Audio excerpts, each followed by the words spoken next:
I've got it here, and I'm going to bend it around this way so I bring the round side down into the material and the flat side up. That makes it appear like it's thicker, so we use that all the time. So it's a little thicker ribbing, and this one, you want this nice and segmented look to this fly, and I want to go up at least halfway up the shank, if not just a little bit past halfway. That's just about perfect. And then wind it around. Tie it in. 3 wraps. Helen Shaw just passed away April the 10th, or excuse me, December 10th, and she was in her 90s, and she was probably one of the finest fly tiers in the world, and I had the pleasure of tying and having her watching me tie in 1968, a long time ago. But we kept friendship over these years. All right, there's your little March Brown body, and I've got the abdomen done.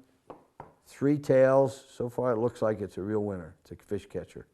I like those tails just perfect, but once you cast it out in the water, it's not. Now we're going to put a wing case on. For the wing case, I use several things. But again, another new material I just discovered. It's called body stretch or scud back. There's 2 names for the same stuff. And then again, that's sort of a tan color. I think they call it, what do they call it here? Brown. This one's brown, other colors. But we're going to put that right on top. And I really like this material. It makes a good looking fly, especially on a nymph. Right on top, right where I want my wing case to start, and then let it hang.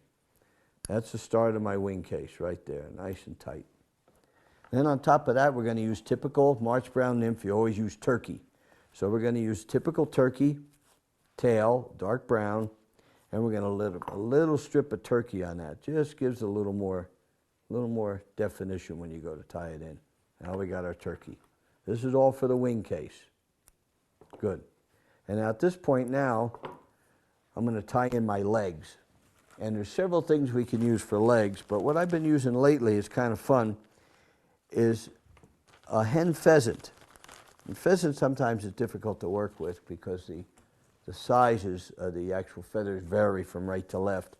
But partridge is what I normally use, but I also like this hen pheasant. It's a little darker. It's got easy to get, plenty of hen pheasants around, but it's got a nice little, I'll pull one feather out for you. And this is around the shoulder of the bird. There's a nice little feather. And I tie mine in upside down and make the legs just about right. I didn't invent this. I saw a young fly tyer do it probably 39 years ago, and I've been tying this way ever since. So I didn't invent it. But clean off the flue so you have a nice stem and a nice feather. And you try to pick one that'll have the nice legs on it, not too long and not too short. Now I'm going to take this feather and I'm going to stroke it backwards just for enough material to give me what I think I need in legs.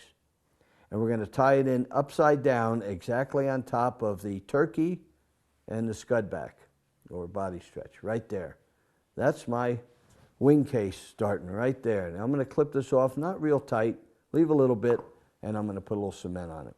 I leave a little piece out there, and when I tie it in, you're not going to be able to pull that leg apart. So that looks pretty good. Next thing I want to do is go back to my dubbing. Now, the thorax on a March Brown nymph is a little fuller, and this is a clinger fly, so I'm going to flatten this fly even more. This fly is found right on the stones on the bottom of the stream, and it clings. So it's a clinger, not really a crawler as much as some of like our stone flies. So we're going to put a nice dubbing, and we want this dubbing to be a little bit heavier at this point. A little heavier dubbing at this point than the abdomen was. This is the thorax, the throat area. This is the area where the gills are, and where they breathe, and where the legs come out. So we're going to work on this and make a pretty good dubbing. We're going to, a little heavier, right on down, not quite to the eye of the hook. Leave a little room on that because you want to put a head on this fly. That looks pretty good. Now we're going to bring over the legs first, and because we put them upside down, when we bring them over, they're going to be right side up, and they're going to be perfect right on top.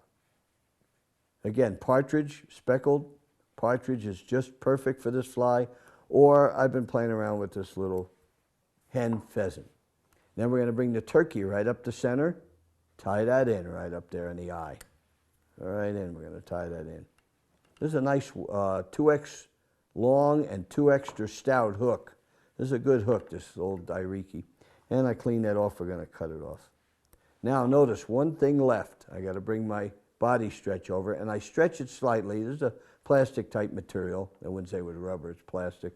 Bring it over and stretch it slightly and tie it in right to the eye. Now that fly could be finished. That fly would work, nothing wrong with it. But I'm going to add something to the fly. I'm going to put a head on that fly because a March brown nymph, like our stoneflies, has a pretty good size head. So I want to mimic that head and make it look just about perfect. So this looks like that stonefly, or really March brown nymph. But it's on the bottom, and I think they take it for a small golden stone. I have no doubt about that. So we make a nice dubbing. Now what I'm going to do is bring that dubbing real close to the eye, and we're going to form a perfect little head of dubbing, and then bring it back, one turn of thread. Now we're going to bring the scud back over the top again, lay it in there, just so we have a nice looking head, maybe 2 wraps. Helen Shaw said 3 wraps. Now I'm going to whip finish it, and I'll do it slow again. I bring it over and lay my bobbin up. I'm going to tuck that underneath, put my thumb in, and I actually do this after 40 years or 41 years. I actually do it faster than I need to, but I'm going to try to slow up, put it in there like that. I did a perfect whip without grabbing the tool. Nothing wrong with a whip finish tool. Most all the tires use one anymore, and they work great. But I've learned to use one before the tool was invented, and I prefer it this way. This looks pretty good to me. So far, I'm real happy with this fly. I'm going to squash the head down a little bit, not enough to break anything, just down and over on the back.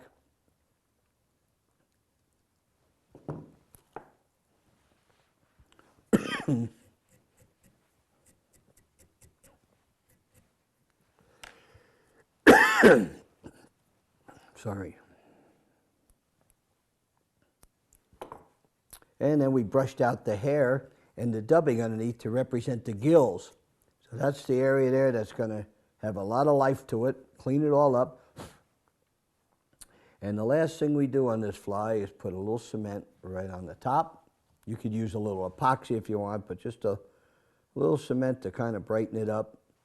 And that's the finished March brown nymph that I use all the time wherever I go. That's my go-to fly. The first nymph I put on is that nymph. If that doesn't catch him, then I'm not sure what's going to catch him. But that will do it for me. So that's the fly.